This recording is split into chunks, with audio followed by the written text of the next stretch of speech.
Hello, Internet, and once more onto the Derby. It is day 3 of the Big O 2017 in Eugene, Oregon. My name is Justice Philgood Marshall, here with Ophelia Mellons, and we are ready for a conclusion to an incredible weekend of Derby here out in Eugene. Yeah, very exciting. Why don't you wrap us up last night, ending game of day 2? Yeah, we went off the air during the end of Crime City versus Rat City, and it came right down to the very end. Extremely exciting game there. Rat City had 2 chances near the end, couldn't come back to the last 2 jams. Crime City winning that one 125 to 123 in a real nail-biter there. So that definitely has repercussions for playoffs, but those teams looking extremely equally matched right now. Yeah, absolutely. Yeah. Well, looking at today, Sunday of the Big O, still plenty of exciting action. Beginning immediately following this broadcast on track 1, Rose versus Minnesota. So you got the world champions and the world champions of being nice playing against each other, and that's going to be a fantastic game. After that, on track 1, Texas versus Terminal. Denver versus Angel is going to be a heck of a matchup, followed by New York versus Vancouver in the men's derby action. And of course, later this evening, we have the Junior Expo bout, the Big O MVP women's bout, and the Big O MVP men's bout. So that's really exciting. Another juniors bout happening today on track 2. Emerald versus Angel will match up. Sydney versus Boulder will be playing. Puget versus Wheels of Mayhem are going to take the track for men's action. Arch Rival and Crime City, now that'll be very that's going to be a great game, as well as Rat City versus Helsinki is going to be wrapping it up on track 2 later today. Starting us off on track 3 is going to be the Victorian B team, the Queen Bees, and Arch Rival St. Lunatics on track 3. Helsinki versus 2x4, Dos por Cuatro on track 3. I'll be calling that game, followed by my favorite game of the day, the St. Louis men's versus the Portland men's. I'll also be calling that game on track 3. Windy City, Pirate City, and then rounding that out, Victorian versus Texas. Yeah, so no slouches here today on the entire schedule. Like you mentioned, the St. Louis versus Portland game. St. Louis, of course, 2-time defending MRDA champions against Portland, a team that is currently ranked number 3 behind St. Louis number 1. And I think could very well pull off the upset. Whether they will or not, we'll have to wait and see. But that may be the men's game to watch for the weekend. That's going to be the game. The Menace have so much momentum, and they're really high off yesterday's game. And yesterday they had given New York Stock Exchange, one of the oldest men's teams in the nation, their biggest loss of 11-year history. So Portland's the real deal right now. Yeah, absolutely. What else are we looking forward to today? You mentioned Windy and Pirate City. Well, Windy City is closing out their 4-game international tour. They played all international teams this weekend and have really overperformed the rankings in every single one. So they're going to try and keep that running. They did lose 2 out of 3, but all of them were considerably closer than the rankings would have suggested for that. And of course, as we mentioned, Angel versus Denver. I predict pain. There will be a lot of hard hitting in that one. So if you see Low Betancourt and Akers go at it, that would be exactly. awesome. If you like highly kinetic derby, that's going to be a game to watch. That's 2 p.m. Pacific time, Angel City versus Denver. So as we mentioned, coming up next behind us, Rose City versus Minnesota on track 3, VRDL B versus Arch Rival B. So we suggest that in the 7 minutes you have remaining before these games begin, you go and get your coffee, you go and get your buttered toast or whatever it is you do on a Sunday, because I wouldn't know at this time, and enjoy the rest of the Big O with us. Again, I'm Justice Philgood Marshall. Ophelia Mellons here. And we'll see you soon.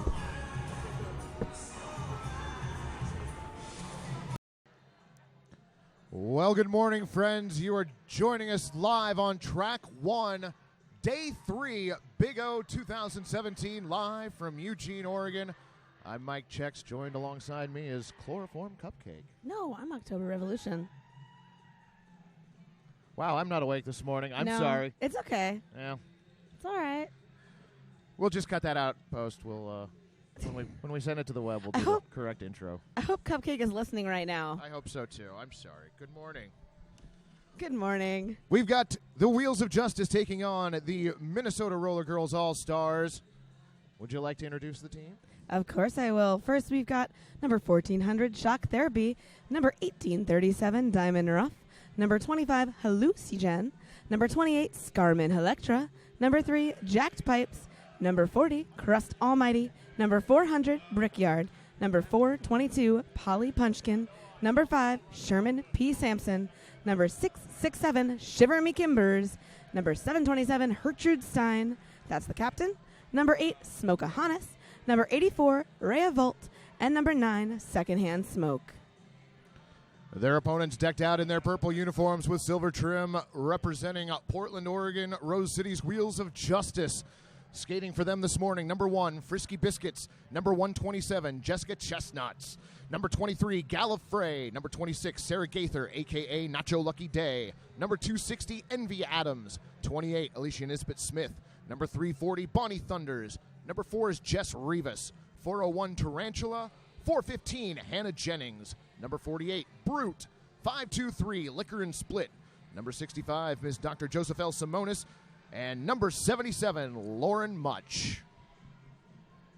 Both these teams have played twice this weekend. Yesterday, Minnesota lost to Texas 193-33. And on Friday, they beat Rat City 217-134.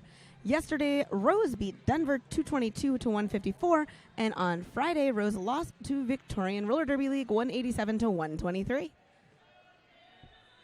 So they're all 1-1. That's right. This is going to be the rubber game.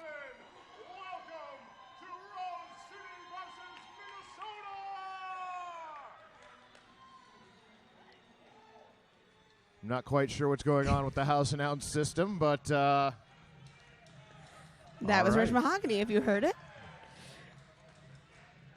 This is a lot of energy for a Sunday morning at Big O. On the track, we've got Lauren Much lined up to jam for Rose City opposite number 400 Brickyard for Minnesota, and we are underway. Both jammers going to the out. Gallifrey with the exit hit on Brickyard. Brickyard now up front working against Jess Rivas. Exit hit. Forearm penalty assessed to Rivas. Lauren Much to the outside of the front straightaway. But it's Brickyard to the outside through turn 2. Lead jammer going to Minnesota. Lauren Much resets at the top of turn 1. Offense coming in the form of Alicia Nesbitt Smith. Brickyard into the pack, through on a scoring pass. 5 points for Minnesota. Yesterday, Minnesota had a little bit of trouble keeping their 3 walls or tripods together. Looks like they worked on that, having a little bit less trouble with that in this first jam. Lauren Much clear on the initial pass. Brickyard clear on another scoring pass. 5 points on that last scoring pass. Minnesota up 10-0.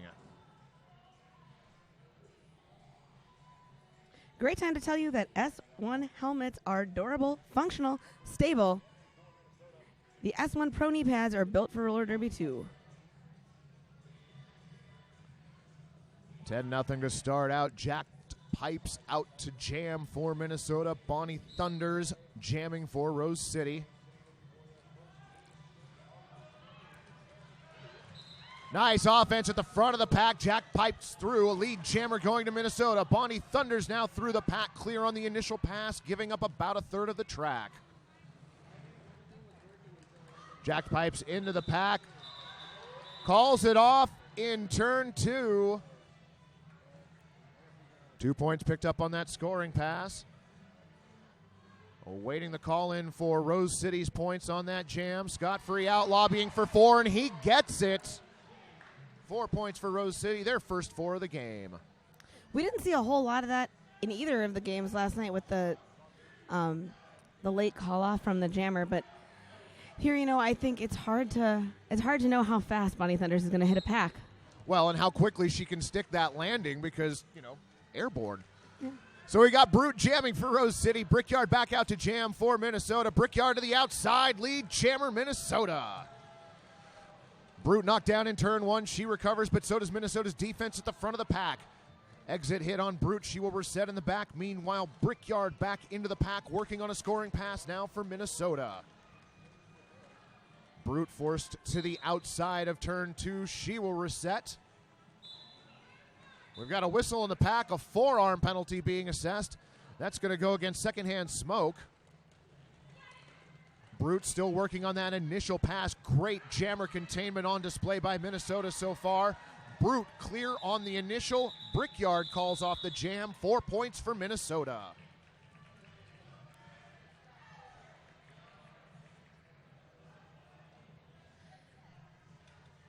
Looks like Minnesota's got Jack Pipe on the line again. And is this a two-jammer rotation? I was talking last night about how Minnesota was struggling a little bit to find that third or fourth jammer, and maybe this is their solution to that.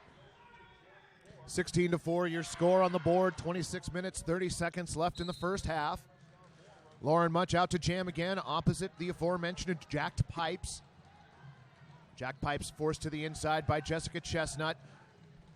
Both jammers showing off their lateral movement. Lauren Much out of the pack first. First lead jammer for Rose City. Jacked Pipes reset in the back. Lauren Much forced out. Both jammers forced to reset. Now both teams back at full strength. Second-hand smoke out of the penalty box for Minnesota. Envy Adams and Rhea Volt going at one another in the front of the pack. Lauren Much clears on the scoring pass. 5 points, Rose City. Looks like we have a star pass to Rhea Volt. Rhea Volt now jammer of record for Minnesota. Lauren Much into the pack. Another scoring pass. Forearm penalty goes against Sarah Gaither. Lauren Much knocked to the infield. She'll reset. Rhea Volt through the pack.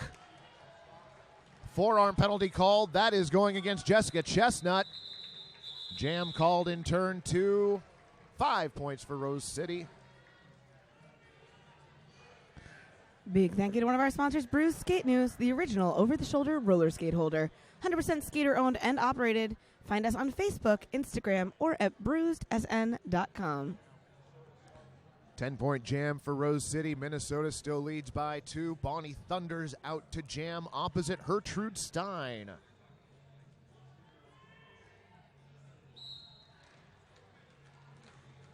Gertrude Stein quick off the line, forced out of bounds, going to have to reset behind the jam line. Meanwhile, Bonnie Thunders up at the pivot line, braced two-wall defense for Minnesota. Bonnie Thunders clear on the initial pass for Rose City, lead jammer. Gertrude Stein clear on the initial pass now for Minnesota, giving up about half the track. Thunders into the pack, forced to the outside of turn 1, calls off the jam. Wonder Zebra checking in with the outside pack refs. Bonnie Thunders awaiting the number of points that she scored.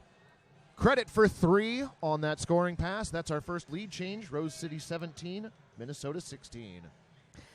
Seeing Gertrude Stein on the line there made me think they're going to use her as that third jammer, although it looks like not in a 3 rotation, but a 1-2-1-2-3. Last night they were using shock therapy like that. She really had a rough game, and they subbed in Gertrude Stein at the end. And it looks like that was the choice they decided to make today. And we'll see how it goes for them. Brickyard, jammer of record. This jam forced to the outside will reset behind the jam line. Liquor and split through the pack. Lead jammer low block down in turn 1. That's going against Rhea Volt, who's now reporting to the penalty box. She was slow to get up off the floor. Liquor and split back into the pack for Rose City, working on a scoring pass. On her toes, stops. And clear on a 5-point scoring pass. Brickyard having trouble with Rose City's defense this jam. Chestnut on lockdown in the back of the pack. Screen offense from Jess Rivas, then Hannah Jennings. Liquor and split clears for 5. Rhea Volt out of the penalty box, back on the track for Minnesota. Brickyard escorted to the outside, and Jess Rivas draws the track cut penalty on Brickyard, who is not happy about the call. She argued one of these last night and got an extra penalty, so at least she didn't yell at the ref this time. Completion of another 5-point scoring pass for Jessica Rodriguez, a.k.a. Liquor and Split. 32-16 your score on the board. 22 minutes, 20 seconds left to go in the first half. This is going to freeze Brickyard in the penalty box over the half. Keep her on the track for this one. Well, the jammer rotation's been so tight, I don't know that she noticed the difference really right now. I think you're probably right. It's Lauren Much out there jamming for Rose City, dancing at the front of the pack, escorted to the outside by Shiver Me Kimbers. Track cut, penalty assessed to Lauren Much. It was Sherman P. Sampson that went to the penalty box on a low block in that same action. So Lauren Much will take a seat. Brickyard back out on the track for Minnesota. Offense from Diamond Ruff in the back. Brickyard up front working against Tarantula and Sarah Gaither. We saw these two working together on defense a lot last night for Rose City. Gaither tries the force out, but it's Brickyard through, lead jammer Minnesota. Lauren Much out of the penalty box, back on the track for Rose City. Pack in its entirety between the jam line and the pivot line. Brickyard working against the defense at the front of the pack. Lauren Much at the back. Breaks through. Cannot stay in bounds. Scarman Electro with the exit hit. Brickyard forced to the inside by Gaither. Both jammers having a very difficult time this jam. Yeah, both of these teams are doing a really good job of keeping their walls together, keeping their team together, and just knocking them to the outside line over and over and over again. 4 points on that scoring pass for Minnesota. Rose City held scoreless on that scoring pass. Score now is 32 for Rose City, 20 for Minnesota. We got about 20 minutes left in the half. Bonnie Thunder's out to jam for Rose City. Jacked pipes on the line once again for Minnesota.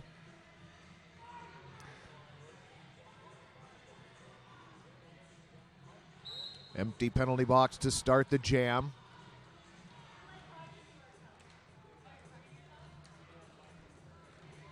Pack slowly making its way to the pivot line. Bonnie Thunder's getting some offense from Hannah Jennings. Jennings stops to drop the bridge. Jacked Pipes working the back of the pack. Thunders escaped first, but Jacked Pipes right behind her. I don't know if Thunders knows. Jack Pipes is one of the faster jammers I've ever seen. It's interesting to see her in a foot race with Bonnie Thunders and not getting completely smoked. Well, let's also talk about the pace of this pack here. 1 point picked up for each team. We have seen some fast packs this weekend. That was one of them. Yeah, I think we're going to be seeing a lot of that. I think both Rose and Minnesota know that they can speed up. Their jammers can catch up, and it's hard to hold. It's hard to skate backwards at that speed. Right. Hold a wall at that speed. Well, and on sport courts, sometimes it's just hard to hit that speed. Yes. Very, very true. Although it is Sunday, the floor is probably dirty as heck. That's true, yeah. We've got Gertrude Stein out jamming for Minnesota. Frisky Biscuits taking the star for the first time this game for Rose City. Whistle in the pack. Nobody has left the track area yet. Frisky Biscuits pushes through the defense. Lead jammer goes to Rose City. Captain Alicia Nisbet-Smith to the penalty box for Rose City on a multiplayer block. Gertrude Stein working against the defense at the front of the pack. Gaither and Tarantula. Tarantula dropping the bridge now with Envy Adams. Gaither one-on-one with Gertrude Stein at the front of the pack, and Gertrude now clear on the initial pass. Rose City brings the house on offense, but it might have been too late. 2 points picked up by Frisky Biscuits. That was a great hold there at the back of the pack. I think yesterday I watched the Minnesota game, so I kind of know a little bit more about how they were playing yesterday, and I saw that they were having a hard time keeping those walls together because Texas was able to kind of get a leg in using the upper thigh and almost like torque it apart like you would with, I don't know, like a nail, like when you open a pistachio. It was like that. Wow. And so they've done a much better job today of being able to hold them in a circle and keep people's legs out of their walls, and it's been working out for them. Brickyard establishing lead jammer quickly for Minnesota. Forced to the outside and reset. Clears the pack on that initial pass a second time. Lauren Much forced to the outside. Nice job by second-hand Smoke, but Smoke goes out as well. Reformation at the front of the pack. Out front, Rhea Volt has to let Lauren Much go. Force out in the back of the pack. Brickyard calls it off. 2 points picked up for Minnesota. It's been a very even game so far. We've got 4 penalties for Minnesota, 5 for Rose City. We've got 5 lead jams for Minnesota, 4 for Rose City. So score is 35-23. And we've got 16 minutes, 45 seconds left in the first half. It's been pretty even. There isn't any sort of big story. It's just you're getting outscored or you're not getting outscored. Well, they've been trading scoring passes, so with Bonnie Thunders out there opposite Jacked Pipes, we will see what this jam holds for us. Bonnie Thunders getting the initiative first. Simonis up playing offense. Thunders goes down in turn 1, spins back in bounds. Hitting a down skater. Diamond Rough to the penalty box for Minnesota. And now a high block going to be assessed to Scarman Electra. Thunders through the pack lead Jammer Rose City.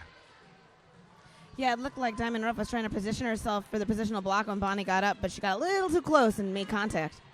Rose City stops the star pass initially. Now Cap handed off to Shiver Me Kimbers for Minnesota. Clear on the initial pass. Thunders through one scoring pass, looking for more. Nice offense by Gaither. And point protection by the Rose City blockers, but 1 point picked up by Minnesota. 4 points on that scoring pass for Rose City. Yeah, you can't only have 2 blockers on the track when Bonnie Thunders is jamming, especially with the Rose City blocking crew. They can basically hold your blockers up against the inside line and leave a good 2/4 of the track open so she can just skate laps around you. And she will do that. Yeah, it's hard because how do you break out from that inside without getting knocked out, going to the back and trying to get around the outside, and Rose isn't going to let you do that. It is Brute jamming for Rose City opposite Gertrude Stein. Brute forced to the outside. She will reset back in turn 4. Gertrude Stein working against the braced 2-wall, now moving its way towards the pivot line. Alicia Nesbitt-Smith anchoring that 2-wall. Brute to the outside. She clears. Lead jammer Rose City. Nice stop of the defense there by Hannah Jennings. Brute into the pack on a scoring pass. Chestnut up to play offense initially. Brute now 2 defenders to contend with at the front of the pack. Gertrude Stein in the back, still working on the initial pass, trying to get the cap to secondhand smoke. Successful in secondhand smoke, clear on the initial pass for Minnesota. Brute into the pack on a scoring pass. Calls off the jam. This time called off in time. No points for Minnesota. 1 point on that scoring pass for the Wheels of Justice.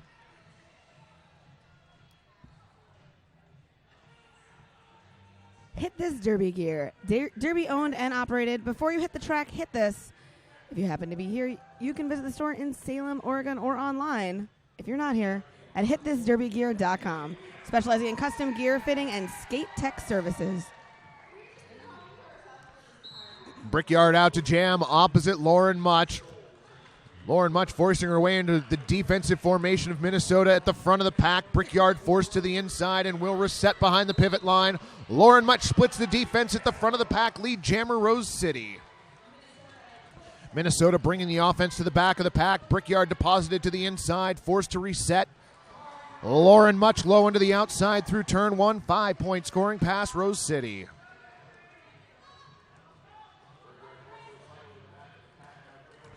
Brickyard still working on the defense in the back of the pack. Pass of the star.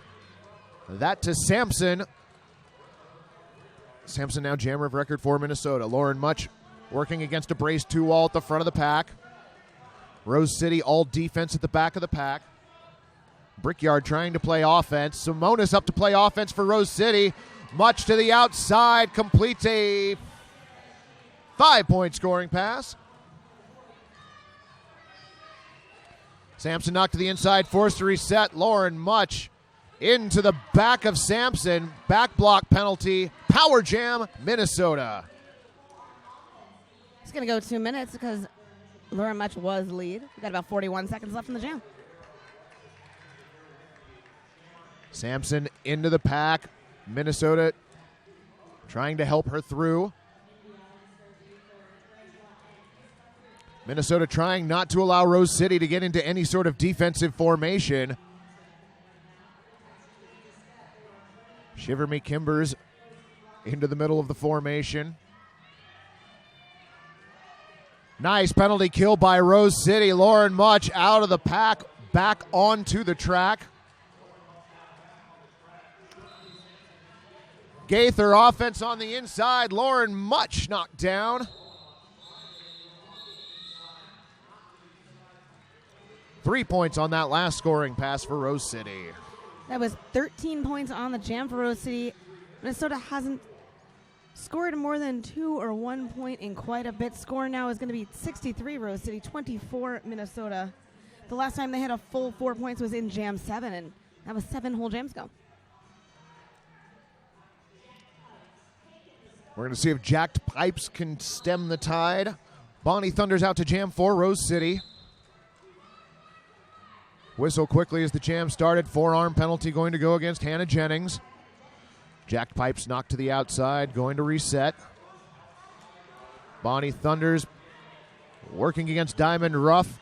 And secondhand smoke at the front of the pack, forced to the outside. Thunders recovers back on the track. Lead jammer goes to Rose City. Cap off already. Secondhand smoke has received and is the jammer of record for Minnesota. Initial pass complete. Rivas to the penalty box for Rose City. Thunders into the pack. Lobbying for a high block penalty.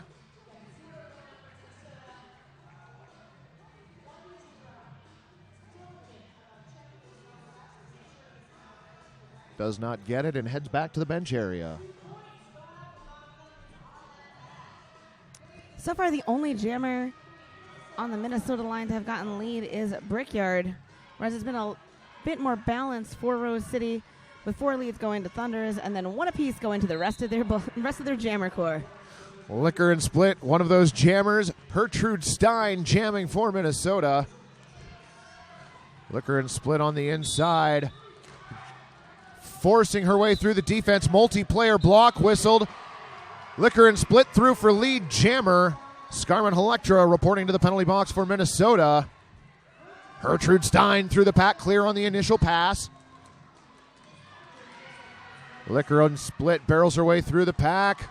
Completes the scoring pass and calls off the jam. Rose City protected their points. 4-point scoring pass for Rose City and a team timeout for Minnesota.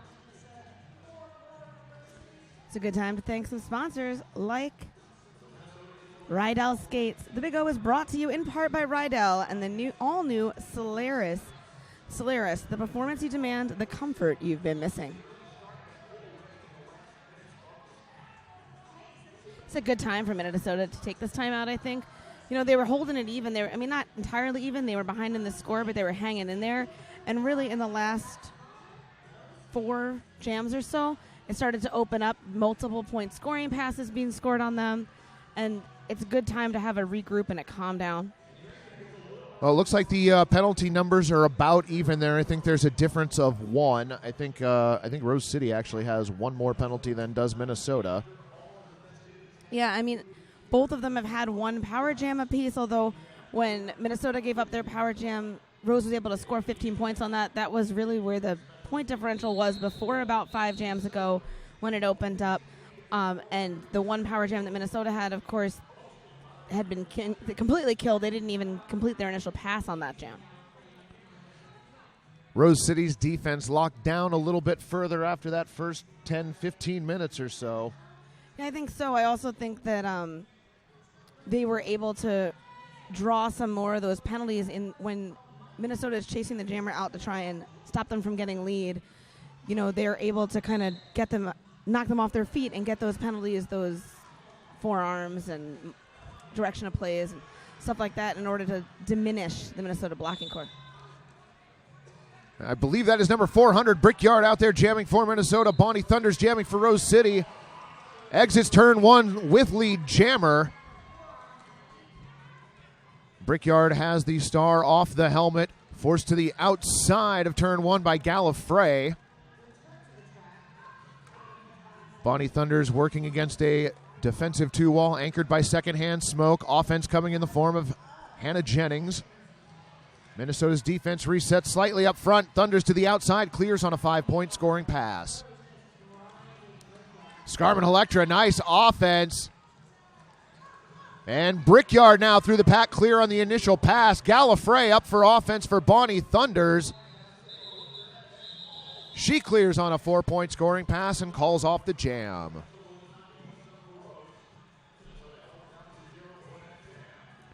54-point lead for Rose City.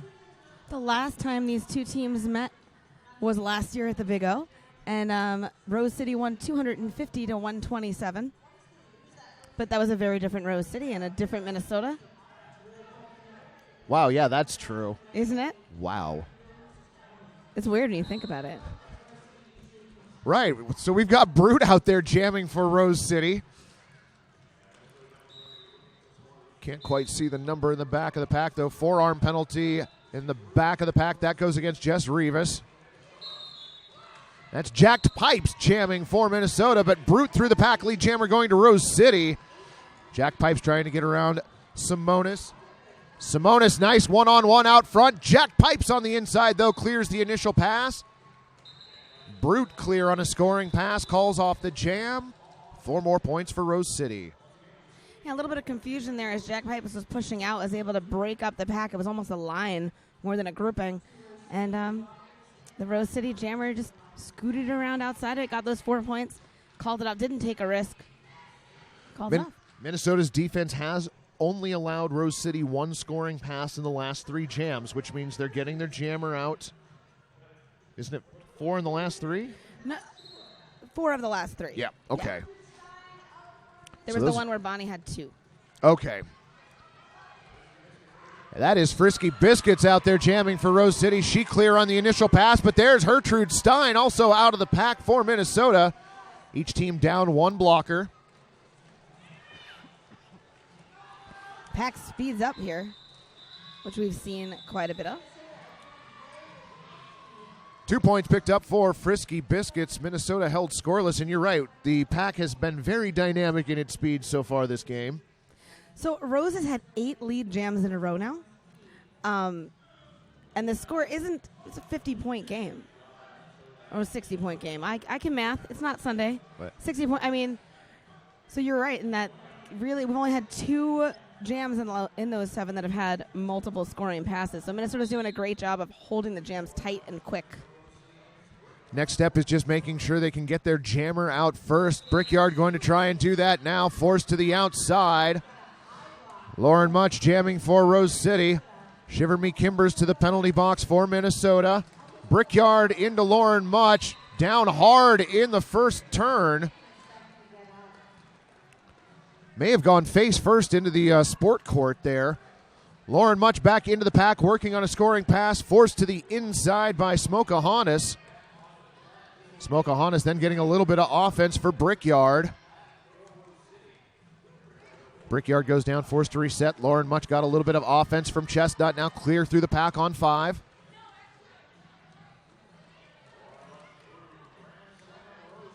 Shiver Me Kimbers out of the penalty box, back on the track. Star has been passed. Shiver Me Kimbers now your jammer of record for Minnesota. Lauren Much through the defense for 5. That was a brilliant star pass if it would have worked. They were both pushing against that defense, and you couldn't see where the star was or where anyone's hand was until they both got reset. Lauren Much goes to 1 skate around almost all of turn 2. 5-point scoring pass for Rose City. Shiver Me Kimbers reset to the entrance of turn 1. Starts off playing jammer defense and uses that to her advantage. Kimbers through the pack, clear on the initial pass for Minnesota.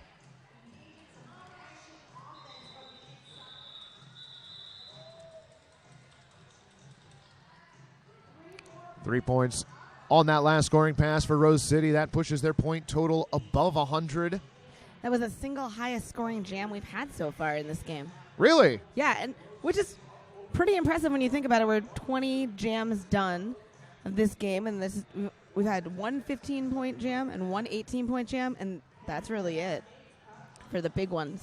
And you've got prolific jammers out there on the track, so that is impressive. Speaking of impressive jammers, Jacked Pipes out to jam for Minnesota opposite Bonnie Thunders. Bonnie Thunders getting offense from Envy Adams up front. Goes to her toe stop, stays in bounds, working against secondhand Smoke up front. Clears with lead jammer, but right behind her, Jacked Pipes. Pack speeds up again. That dynamic pack speed you were talking about earlier. I think that's how we're seeing so many low-scoring jams, that both these teams can hang in there. They can put the gas on, and they know that their jammers are speed skaters. So There's that low-scoring jam Yeah. you were talking about. 1-0 Rose City. I think it's a great defensive strategy here. I mean, if you can't get lead, keep them from scoring points. It seems really rudimentary when it comes out of my mouth, Right. but it's not always intuitive to teams to do it. No, because down on the track you get bogged down with everything that's going on out there. So I think we've seen a lot of it this weekend from a variety of teams, but this is a perfect example. This is a textbook example of how it works. Gertrude Stein jamming for Minnesota. Liquor and Split for Rose City. Liquor and Split working on the inside. A forearm penalty is going against Sampson. Liquor and Split through the pack lead jammer for Rose City. Rivas working on defense. Gertrude Stein up front now, braced 2-wall. Gaither working with Rivas and Jennings.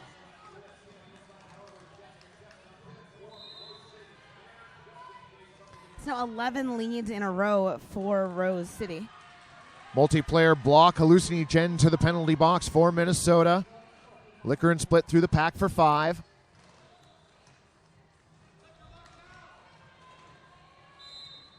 Gaither working up front with Chestnut on defense against Gertrude Stein. And Gertrude Stein to the penalty box. Forearm penalty. Liquor and Split completes a scoring pass and calls off the jam for Rose City. Picks up 5 points. And we're under 2 minutes left in this half. You know, you were saying that the penalties are pretty even. That was true until about 5 jams ago. Now Minnesota's got 6 more than Rose City does. And I think that that's showing on the track, both by how we're seeing larger jams and how we're seeing, 11 in a row where Rose has gotten lead. When they're able to keep Minnesota's blockers off the track and now their jammer off the track, they aren't able to control the pack speed or to get lead. So it really shows how much impact losing a blocker or 2 per jam over the course of 3 or 4 jams can really impact. Yeah, I don't think they're unforced errors either. I think Rose City has been doing a really great job of drawing those penalties by forcing Minnesota to go further and further out of play or to fight harder and harder against those jammers. So I don't think that they're mistakes per se. I just think that it's a matter of playing this kind of game. Lauren Much, jammer of record for Rose City. Gertrude Stein out of the penalty box, back on the track for Minnesota. Lauren Much has established lead jammer for Rose City. Pack in the front straightaway, just crossing the jam line. Lauren Much bumped to the inside, will reset, as will Gertrude Stein. Lauren Much tries going to the outside, door closed there, all defense for Minnesota. Offense in the form of Joseph L. Simonis for Rose City. Simonis now heading back. Bridge being dropped, keeping both portions of the pack in play. Remember that really fast pack earlier? This is not that pack. No, everybody's on the track now. That could be part of it. Gertrude Stein now clear of the pack on the initial pass. Lauren Much into turn 3, completes a 5-point scoring pass. Checks in with her bench, calls off the jam. And fans, that's going to take us to intermission. We'll be back in about 9 minutes. It's a good time to go get some coffee. All right, thanks for joining us. Rose City 118, Minnesota 24.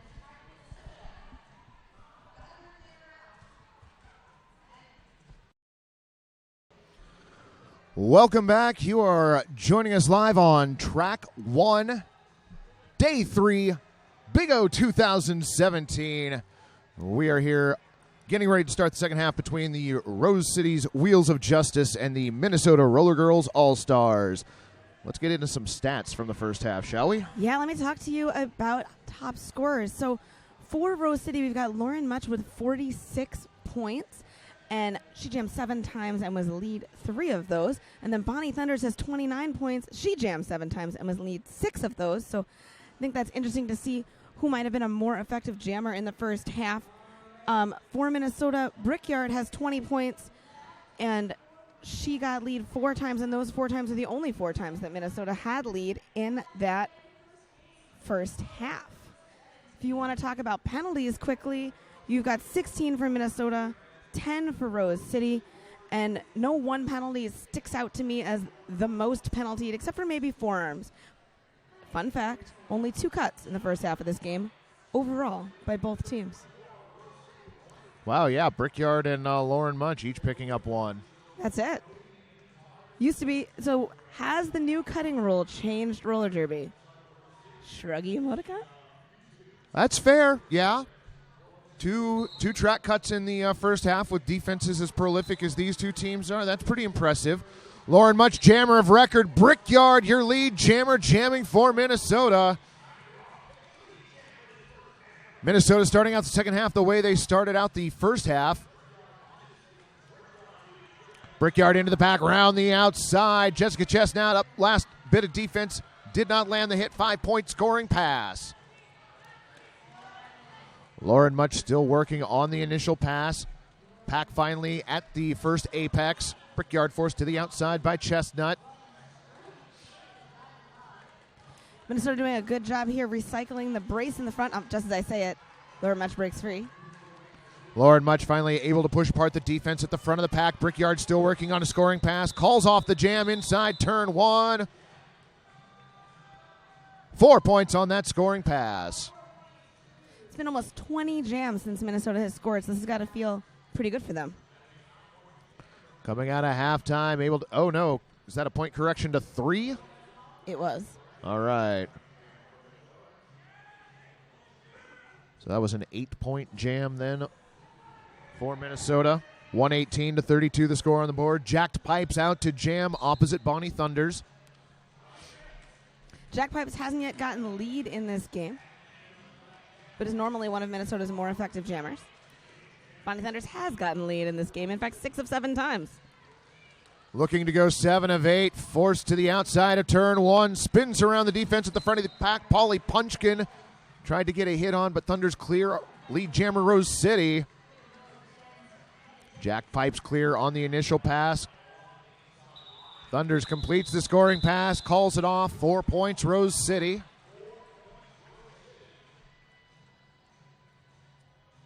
So we're back to these smaller jams trading back and forth. I think we saw a lot of this in the first half when teams were able to keep all of their blockers on the track, their jammer on the track, and stay together. So we'll see if this sustains through the half or if we see a repeat of the first half where it kind of falls apart a little bit at the end. Hannah Jennings in the penalty box for Rose City, courtesy of a multiplayer block. Pack advantage for Minnesota. And October, to your point, we have had all of the skaters on the track, and the pack has been slower, as you talked about in the first half. Yeah. Brickyard through the pack. Lead jammer goes to Minnesota. Brute forced out. Resets behind the jam line. Back into the pack. Brickyard knocked to the outside. She will reset. Multiplayer block. Whistled in turn 1. That's going to go against second-hand Smoke. That should be her 3rd. Brute working against Shiver Me Kimbers at the front of the pack. Nice defense up front for Minnesota. Forearm block on Shiver Me Kimbers. Brute up front finally gets around Sampson. Nice positional blocking up front. That was a great one-on-one positional at the front. None of the risk of a big hit. Brute around the track back into the pack. That's Sampson again up front, working with Diamond Ruff. Jennings up to play offense. Brute clear on a scoring pass. Second hand Smoke through the pack. 4-point scoring pass, Minnesota. Both jammers into the pack again. Oh, Brickyard almost had a clear rail. Instead, a low block from Sarah Gaither. Brickyard through the pack for 4. Looks like Minnesota has switched to the we have lead, we're going to run it long strategy. Brute forced out courtesy of Shiver Me Kimbers, going to reset. Brickyard on a track cut, pleading her case. Does exit the track in time, headed to the penalty box for Minnesota. Brute on the recycle. This is the risk you take when you have lead and you run a jam long. But it was right at the end of the jam, luckily, so it doesn't do a whole lot of damage, though. 12 for Minnesota on that jam, 9 for Rose City. 5 on the last scoring pass for Rose City, 4 being held for Brickyard, who's going to start this next jam in the penalty box. Interesting fact, that was only the 3rd jam so far this game where both teams scored in the same jam. So maybe we'll see more of that. Maybe we won't. Was also only the 3rd jammer penalty. No. Yeah. Okay, wow. Lauren Much jamming for Rose City.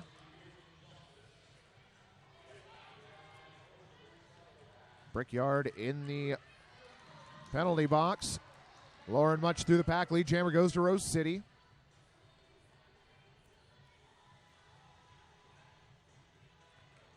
Lauren Much back into the pack. Simonis playing offense for Rose City. Brickyard out of the penalty box. Dropped at the pivot line. Quick to recover around the outside of turn 1. Clear on the initial pass for Minnesota. Lauren Much clear on a 5-point scoring pass for Rose City and calls off the jam. I found myself surprised a lot this weekend by these trade-off scoring, not a lot of double scoring, or by fast packs, or by calling off jams when you do. And I think that finding myself surprised by stats might mean that the game is evolving, and I haven't seen it with my eyes yet, but I can see it with my math. Well, our score on the board right now, 136-44. Just under 24 minutes left to play. So Jack Pipes jamming for Minnesota against Bonnie Thunders for Rose City. Bonnie Thunders working on the inside, starts to move to the out, met by Minnesota's defense. Bridges have been dropped, 1 for each team. Jennings collapsing up front to play offense for Thunders. Hannah Jennings into the pack, but Jack Pipes through. Lead jammer goes to Minnesota. That's twice now that Rose has sent an offensive blocker up to try and help their jammer, and it's given Minnesota a chance to get their jammer out. Jack Pipes into the pack, working on a scoring pass for Minnesota. Thunders around into the pack, forced to the inside on a big hit by second-hand Smoke. Jack Pipes clears on a 4-point scoring pass. This is the first time any jammer other than Brickyard has gotten a lead from Minnesota. It's got to feel pretty good for Jack Pipes. Jack Pipes, nice move around Tarantula in the backfield, escorted to the inside via Chestnut. Thunders still working on this pass for Rose City.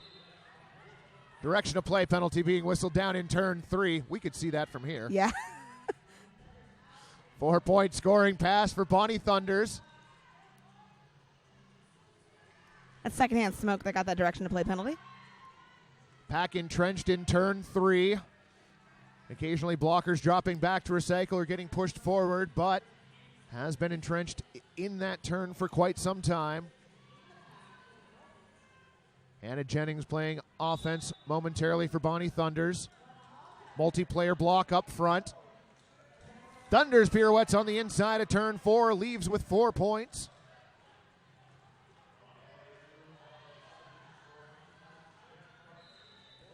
Jack Pipes calling off the jam before Thunders can engage the pack again. Jack Pipes had 5 points being held. Both times in this half that Minnesota's had lead, they've allowed Rose to score, so I think they are going to try to run these a little bit longer, pick up more points, and work on the ranking differentials. That makes sense. They've managed to push their point total up to 53 now, 144-53, 21-30 left in the second half. Sounds like Liquor and Split is jamming for Rose City. Gertrude Stein with the star for Minnesota. Legion of Justice here in numbers this morning, and in a thinner crowd, they are very loud. Liquor and Split through the pack. Lead jammer goes to Rose City. Gertrude Stein down at the pivot line. Liquor and Split through the pack, given chase by Polly Punchkin. Liquor through for 5.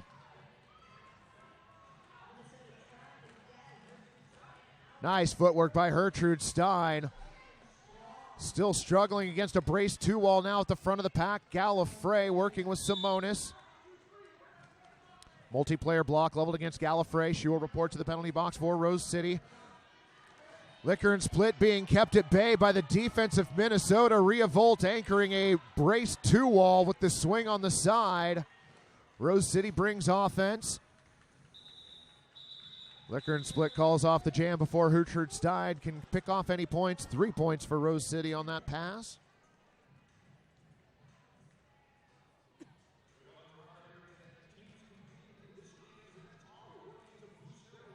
(152-53). The Big O is brought to you in part by Radar Halo. Achieve world-class edging without sacrificing grip. Radar Halo. Lauren Much jamming opposite Brickyard. Brickyard to the outside, Lauren Much to the inside. No surprise, both jammers met with defense. Lauren Much, though, on the outside, picks up lead jammer for Rose City. Brickyard, who was forced to the inside, has removed the star. Going to go around the outside. Tarantula on the exit hit. Gaither and Chestnut will recycle. Lauren Much on the track cut. That was number 28, Scarman Electra, dancing back and drawing that cut. Brickyard forced out. Everybody's going to skate backwards for a moment. Rose City reforms their defense at the back of the pack. Minnesota comes around, brings the house from inside to out.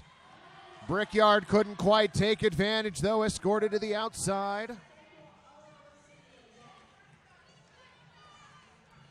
Defensive reformation at the front of the pack. Oh, Brickyard almost got through on the inside of turn one. Going to reset once again. And again, that penalty kill from Rose City. Lauren Much out of the penalty box, back on the track. You can see that Rose City leaves a little window open for the jammer and waits for the jammer to step into it and then just closes it with a brace. It's beautiful, but it just keeps knocking Brickyard down over and over again. Sampson to the penalty box for Minnesota. Lauren Much clear on a 4-point scoring pass. Pack has now made it all the way to the far straightaway. Lauren Much dances through it on her way to 5. Brickyard finds room on the outside. Clears the initial pass for Minnesota. Wow. Did she just go underneath the arms of two of those taller Minnesota blockers, Scarman Electra and Secondhand Smoke? Yeah, she almost did, in fact, shoot the duck through turn 3. Lauren Much forced to the inside. Will reset on the scoring pass. Sampson out of the penalty box for Minnesota. 4 points on that scoring pass for Rose City. 3 for Minnesota. That's going to be the second largest, the third largest, no, definitely the second largest jam we've had all game. Sorry, we had an 18-point jam in the first half, and now we got a 17-point jam in the half. That's right, because the second most was that 15-point jam early on in the first half that you were telling us about. Yeah, on a power jam, there was that 15-point jam. I think it was jam 5 or 6.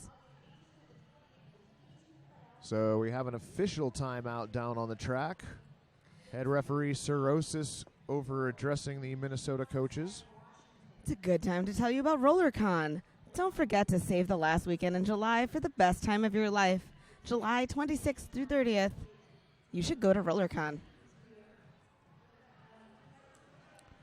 Penalty box is empty. Everybody's on the track. Cirrhosis now coming over and addressing Rose City's bench. Making an elbow gesture. And a high block gesture. What could he be talking about? Maybe just informing both benches that they're going to be calling those infractions a little more closely. As we see Cirrhosis now addressing the rest of the referee crew.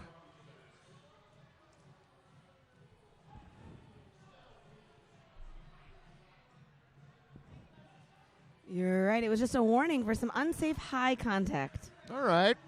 So we were able to figure out what all the hand signals were about. All right. So nobody's fouled out. Nobody's getting expelled. Just a request from the officiating staff. Please stop hitting each other in the head. This is your courtesy warning. Frisky Biscuits lined up to jam for Rose City. Jacked pipes with the star for Minnesota, but Frisky Biscuits, your lead jammer, near instantaneous. She found a teeny tiny hole on the outside and just walked right through it. And there is a track cut penalty on Frisky Biscuits. One wheel went to the inside. That was actually courtesy of a slight hit by Jacked Pipes. It was, and it literally was like a quarter of the inside of her wheel. Great sight on that by the official. So Jacked Pipes hop, skipping, and jump through the pack for a 5-point scoring pass for Minnesota. Jacked Pipes hasn't had a lot of opportunity to score or to kind of open up her speed in this game, so it's fun to watch, and I'm sure it's fun for her to do. Minnesota now, another 5-point scoring pass. 10 points scored so far in this Power Jam. Remember, the last 2 Power Jams they've had, they were held scoreless. Oh, and a great jump of turn 4. 5 more points for Jacked Pipes. This is exactly what Minnesota needed here. They needed to close this gap a little bit. They're doing it. Remember that Frisky Biscuits is scoring eligible, so there are some points on the table for her, but also this pass is almost like a free pass for Minnesota because she already scored them. Right.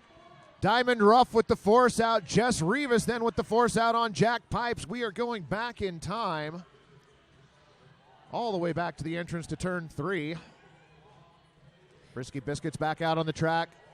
Offense coming courtesy of Simonis down in the second apex. Huge pack. It's almost half the track at this point. Yeah, Jacked Pipes had been dragged all the way back to the middle of the far straightaway. Frisky Biscuits forced to the inside. Resets against Polly Punchkin at the front. 4-point scoring pass, Rose City. It's going to be the 4 points that she scored before she went to the box, so these are new points now. Nice move on the inside. Jam called off. Big hit down in turn 4. 4 points for each squad on that last scoring pass. We have a new largest jam of the game. And it's this 19-point jam by Jacked Pipes. Nicely done. And really exactly what Minnesota needed, because the higher the score is for them, even if they don't put a ton of space in the differential, the better they're going to do rankings-wise. And we are halfway through the second half, 177-75. Bonnie Thunders jamming for Rose City. Lead jammer for Rose City.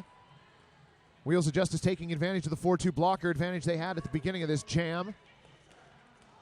Gertrude Stein forced to the inside. Bonnie Thunders rolls through the pack for a quick 5. So it's an important weekend for both these teams as far as ranking goes. You know, Rose is in third. I think they were hoping to climb back up there, but their loss to VRDL isn't going to help that. And then Minnesota was just upgraded from 10th to 8th, and so they really need to kind of show that they're in the right spot and they can hang in that place. And they're having a hard weekend as far as that goes. Star has been passed to second-hand smoke, clear on the initial pass for Minnesota. Scott Free calling for Bonnie Thunders to call it. She gets the memo in time. 4-point scoring pass for Rose City. Minnesota scoreless.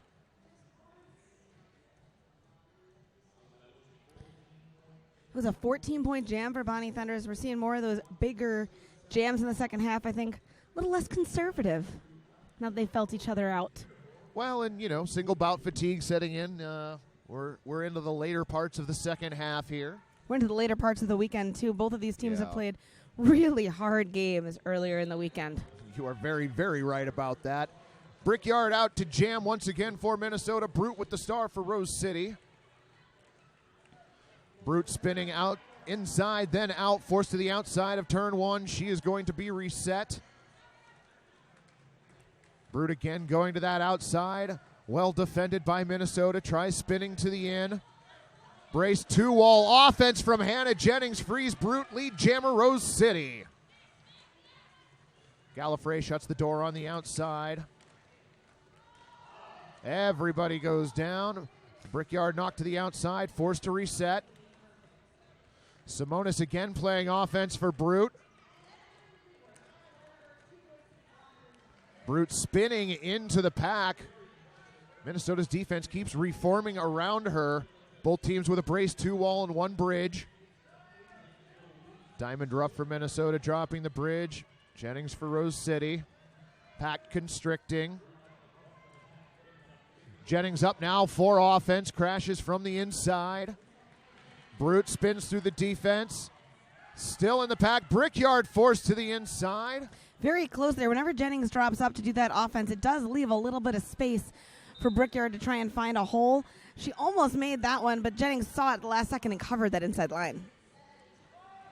Simonis and Gallifrey being anchored. Brute up front, still working against Minnesota's defense. Shiver Me Kimbers to the penalty box. Coach Scott Free was asking for a call off. Brute forced to the outside. Calls it off. Scott Free lobbying for a forearm penalty I don't think he's going to get. 5 points for Rose City on that scoring pass. Good kill for Minnesota. They were able to hold that to only 5 points. If you think, if you look at the last 3 jams before that Rose scored, it was 17, 8, and 14. So 5 isn't bad. That's only 1 pass.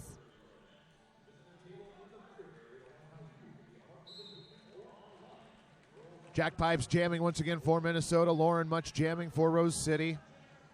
Lauren Much knocked to the outside. Jack Pipes getting offense from Scarman Electra, but it's Lauren Much clearing the pack with lead jammer for Rose City. Again, Minnesota bringing offense, trying to get Jack Pipes out. Gaither up, Chestnut up. Not enough to keep Jack Pipes in. Clear on the initial pass for Minnesota. Lauren Much into the pack, calls off the jam. Whoa. Great recovery by Jack Pipes there. I thought she may have been headed into the fans. Timeout, Minnesota All-Stars. It's about 10 and a half, a little bit over 10 and a half minutes left in the half. It's a good time for a timeout. This is their second timeout they've used.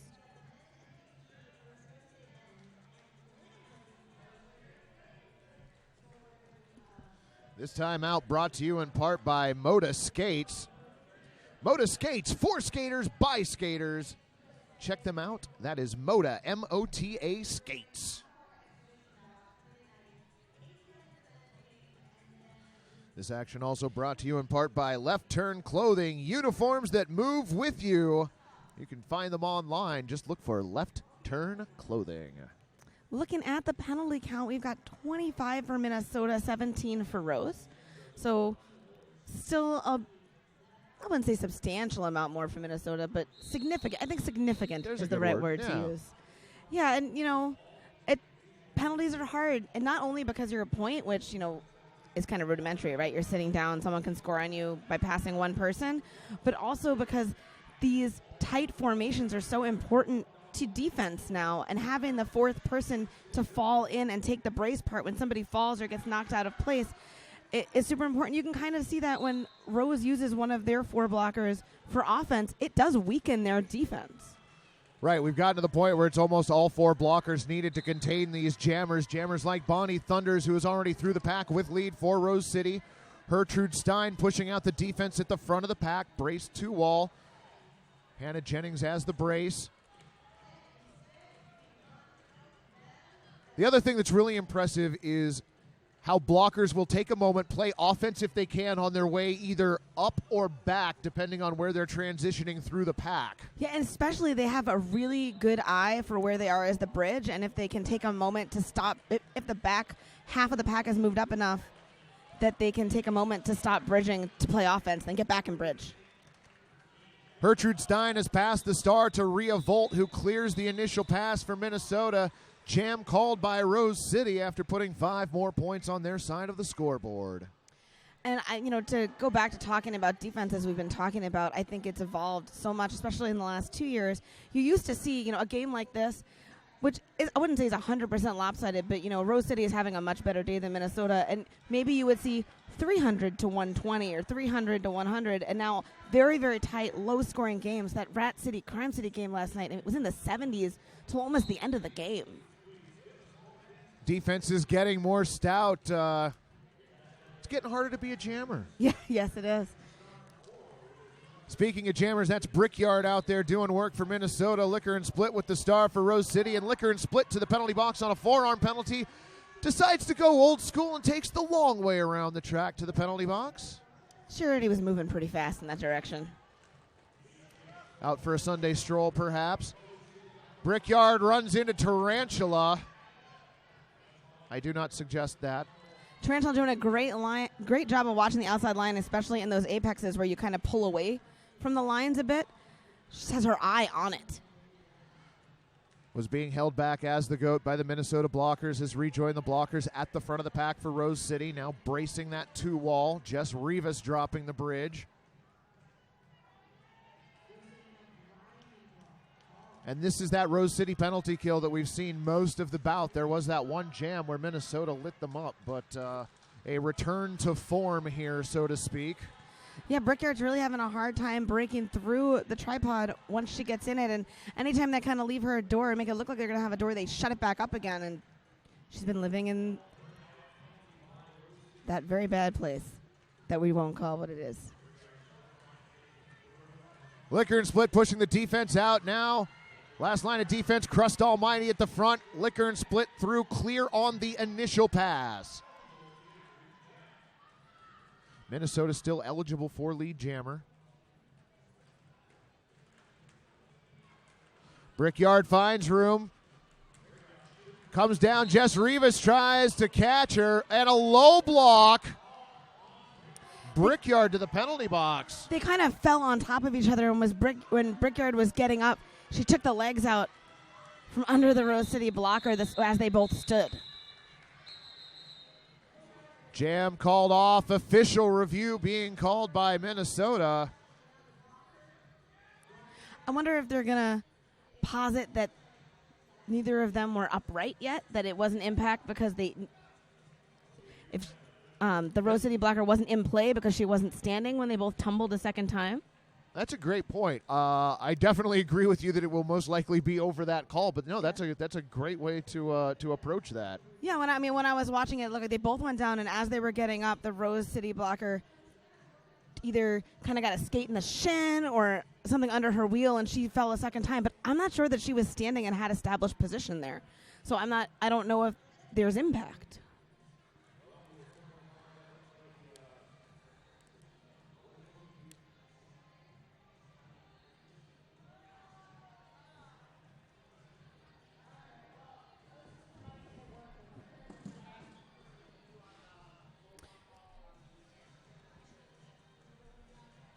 The social media team is working feverishly all weekend to bring you live tweets and Facebook coverage throughout the event.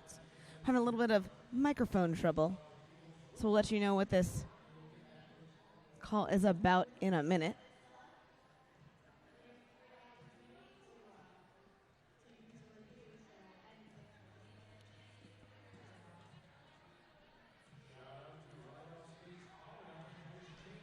Sorry, we were dealing with some technical difficulties there. Did he happen to tell you what this was? No, I was worried about the microphone. Okay, well, you know what? If you're watching this on a Sunday morning, cuddling with your pet, please make sure to engage us, show us, send us your pets, enjoying the Big O from home with hashtag Big O Cats and Big O Dogs. Please, I miss my cats. Can I see your cats? Send me pictures of your cats. So we were correct. It is the low block that is being reviewed. I love things like this, especially when we talk about like established position and what is impact and where a hit was. I wish I could be standing right in the middle there listening to all of this conversation. Be interesting to go back and watch the replay of this based upon what the ruling is. Osis over. Talking to October Revolution.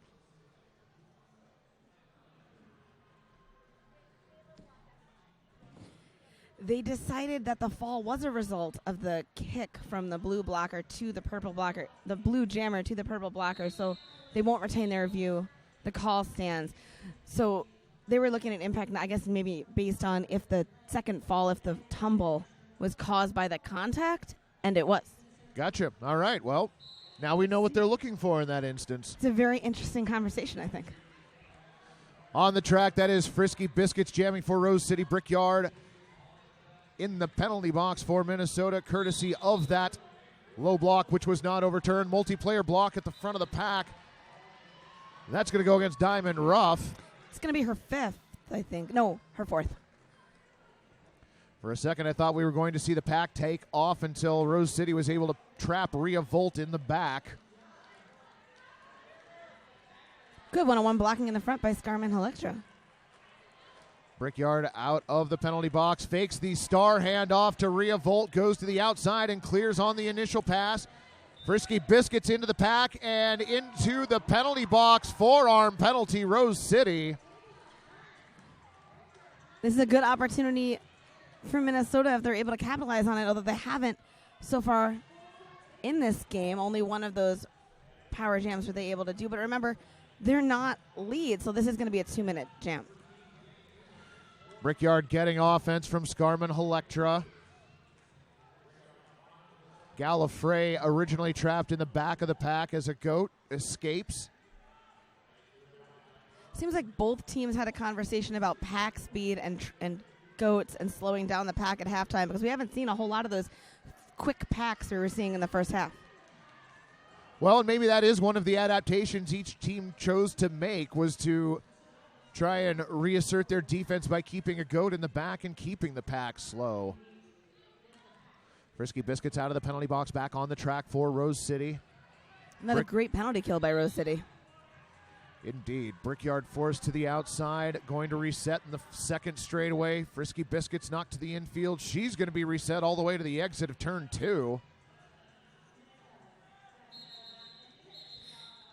Diamond Ruff was headed to the penalty box at the end of that jam. Going to be her 5th penalty.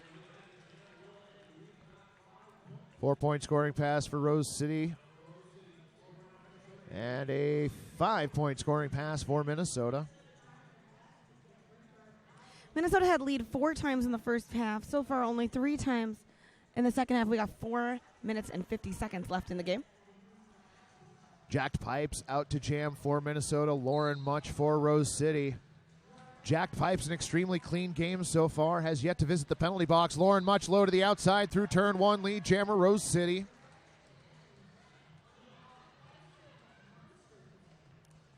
The last time these two teams met was last year at the Big O, and Rose won 250 to 127. We're not far off that. We're not far off that at all. In 2014, when they played, Rose lost 163 to 105. So it's amazing what a few years can do. Jacked Pipes clear on the initial pass for Minnesota. Lauren Much into the pack on another scoring pass, forced to the inside. Calls off the jam, picked up 2 points on that scoring pass, and we see the blockers skating quickly out from the bench area to try and get right in front of that pivot, or right in front of that jam line. Yeah, it seems like they want to hold that entire back line and try and keep Rose from putting one of their blockers in their line or on their line. Seen a lot of that this weekend too. Yep, you see it right there. Yep.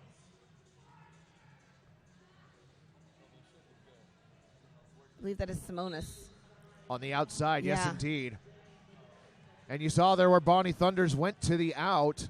Now back to the in, forced to the infield. Forearm penalty. It's Scarman Electra's 3rd. Thunders knocked to the outside. Exit hit courtesy of Polly Punchkin. Gertrude Stein now forced to the outside. Gertrude Stein's been having a hard time this game. You know, yesterday she was pivoting mostly, switched to jammer at the end, and today she's been jamming pretty regularly. Thunders clearing the pack first. Lead jammer for Rose City. Inverse offense coming from Simonis.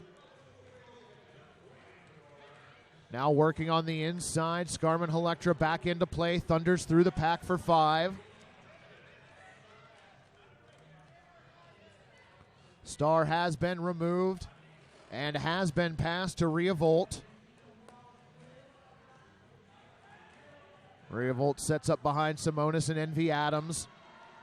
Thunder spins through the front of the pack for 5. Scarman Electra tries to open a window for Rhea Volt. Envy Adams draws the track cut on Rhea Volt. Now it's a power jam for Thunders in Rose City. Rose City brings the house on offense from in to out. Thunder slaloms through the pack, 5 points. Wheels of Justice.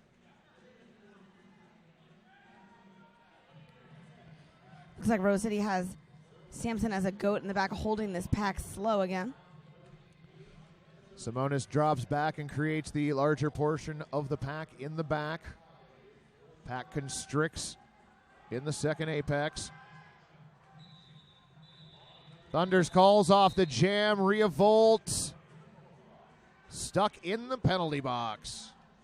Rhea Volt's not a normal jammer, so this is a good move, I think, by Bonnie Thunders. Team timeout being called by Minnesota. That's their last timeout, and they don't have their review anymore. So this is it. They can't stop the clock again, but it's a minute 20, so they probably won't have to. 244-80, the score on the board.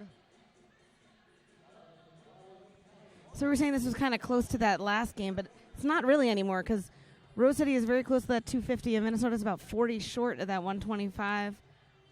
50 short of that one. I'm really bad at math. It's okay. I don't think the caffeine's fully kicked in yet this morning. No. I'm going to blame it on that. Always. So Brute is out at the jam line. Star on her helmet for Rose City. Rhea Volt standing in the penalty box. Star on helmet, indicating less than 10 seconds left to serve. Now, if you want to talk about Rose City's penalty kills, they've been fantastic. They've given up 6 power jams. Minnesota's only given up 4, one of which is just about to end. And only one of those 6 power jams was Minnesota able to really put a lot of points on the board. Well, you know, when you break into the upper echelon like that, that's the thing. You've got to have a penalty kill unit that can go and shut down like that. Rose City had one on display earlier. What is most likely our last jam underway. Brute working on the defense at the front of the pack. Rhea Volt now out of the penalty box for Minnesota. Brace 2 wall in front. Brace 2 wall in back. Shiver Me Kimber's head of the penalty box on a multiplayer block. Hannah Jennings up to play offense. Has been active on offense all day for Rose City. Brute still working against that brace. 2 wall goes to the outside. Forced to the outside. She will reset it. Rhea Volt recycled as well. Great multitasking by Secondhand Smoke there. During the recycle, she tried to play a little offense for Rhea Volt. Then the second she had to turn around, she just came right back and went into the brace. Hannah Jennings clears offense outside to in. That allows Brute to clear on that initial pass. Rose City with lead jammer.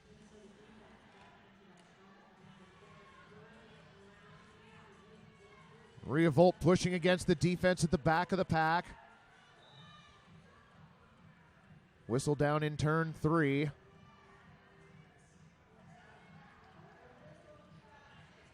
It's a low block on Secondhand Smoke. She was unhappy with the call. I can see why. It seems like the jammer got pushed on top of her after she already fell instead of her being tripped on. But I'm not sure how you would have seen that unless you had my angle on it. Which, unfortunately, refs do not get to sit on the dais. So Brute dropped right at the jam line. Forearm penalty. That's going to go against Crust Almighty. And now a high block penalty assessed against Jess Rivas.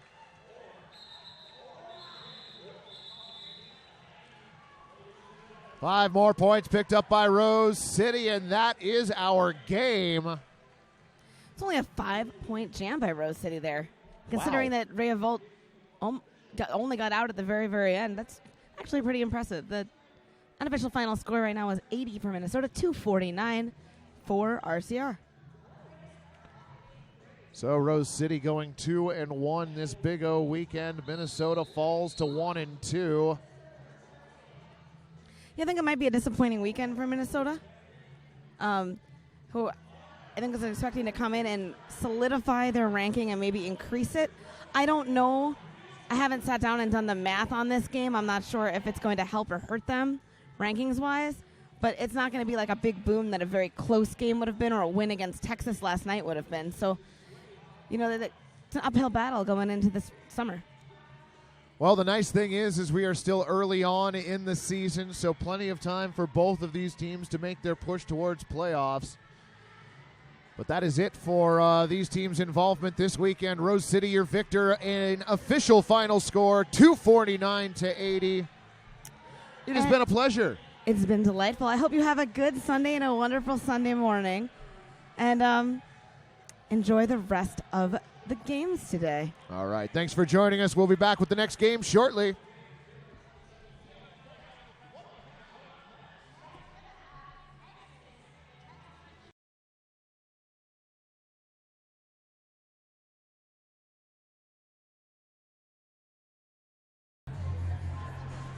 And welcome back to the Big O Afterglow. I'm Justice Feelgood Marshall here with Minnesota's Brickyard. This came off a tough game against Rose City. That just ended 249-80. I want to talk about just, your work this weekend. Overall, Minnesota went 1-2 this weekend. Strong win against Rat City, number 14, and a respectable loss also to number 4 Texas, 193-133. You were actually the highest scoring jammer for either team in that game with 72. So way to roller skate. Thank you. So we noticed you are primarily in a 2-jammer rotation on Minnesota this year. And that seems hard. Is there anything you do either physically or mentally to prepare for maybe going on more often than most jammers do at this level of roller derby? Well, I know that Jack Pipes and I work so hard outside of practice, so we work out constantly. We always are kind of one-upping each other, trying to do more pull-ups than each other, things like that. And I think we're both very mentally tough, so we know that we've been like this for the last couple of years, and we know how many jams we have to play compared to other jammers and other teams. So, the team is really supportive. They're all very nice when they're tired, and we stay positive, or we try to the whole game. Yeah, you look positive out there all the time, for sure. So, how long have you been with Minnesota? Because I know you moved from arch rival. How long have you been with Minnesota now? This is my second full All-Star season with them. You went in the trade for Harmony Killer Brews at that point, right? Yeah. Now, having been to both Minnesota and St. Louis, I feel like both of those leagues have very strong cultures. Like there's a gatekeepers and arch rival interplay. They're very strongly connected teams, and Minnesota has an awesome fan base and like awesome venue and everything. What have you felt specifically being closely involved with both leagues? Like, what's different about the culture to you? I think both Arch and Minnesota are we're one big family, and we are kind of at that point where we're not as intense about roller derby as some of the top teams, but we really want to be there, and so we kind of are all trying to figure this out together.